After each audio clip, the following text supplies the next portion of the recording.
Onun gibi ekiyet dünyasında yaşayanın. Onun şarak yazan kurgan bilgenni, etiyeni kuşağında tirveldim her şaktamın. Yetim tügül, açlık bağırtılmadı.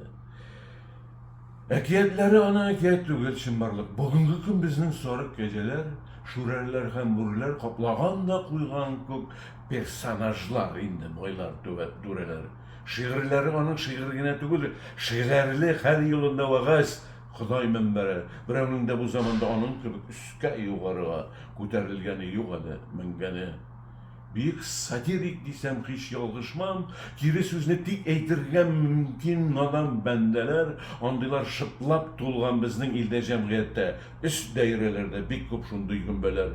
Tukay isen bulsa nerse yazar idimi. Hayır andılarını isen tutmazlar, 27 yaşı tulmay ölüp biter idiler Tukay gibi. Şakit yazsalar, Tukay bulup bitem, üzümde ahırı. Kelegen fikrim haklık turunda, belki isket şurasız meni Tukay köpeklerden birov var idi şul deb bizning buunda.